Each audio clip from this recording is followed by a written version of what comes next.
कारावासाची शिक्षा।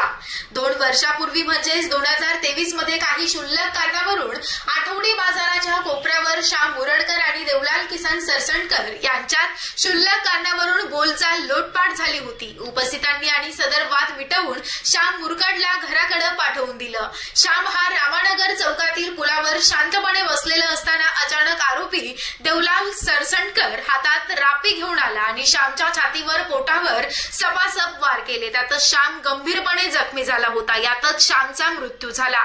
तेव्हा घटनास्थळावरून आरोपी देवलाल सरसंडकर हा पळून गेला होता। घटनेची माहिती मिळताच तत्कालीन ठाणेदार राहुल गोंदे आपल्या पोलीस कर्मचाऱ्यांसह घटनास्थळावर येऊन आरोपीच्या शोधकामी युद्धपातळी प्रयत्न करून आरोपीला हिवरा खुर्द रस्त्याने जात असताना अवघ्या 4 तासातच जेरबंद केलं। आरोपीला ताब्यात घेत असताना आरोपीनं police head constable Arvind Chavan याच्या चेहऱ्यावर रापी मारून जखमी केलं होतं। आरोपीला अटक करून अपराध नंबर 33/2023 कलम 302-307 गुन्हा दाखल करून ठाणेदार राहुल गोंदे यांनी अधिक तपास करून न्यायालयामध्ये प्रकरण दाखल केलं। विद्यमान अतिरिक्त न्यायाधीश स्टेशन कोर्ट मेहकर यांनी दिनांक 5 एप्रिल 2025 रोजी आरोपी देवलाल किसन सरसंडकर याला दोषी ठरवून 10 वर्ष सक्षम कारावासाची शिक्षा ठोठावली। सदर गुन्ह्याचा तपास तत्कालीन ठाणेदार राहुल गोंदे यांनी केला असून सरकारी वकील म्हणून RD बावस्कर यांनी काम पाहिलं। तसेच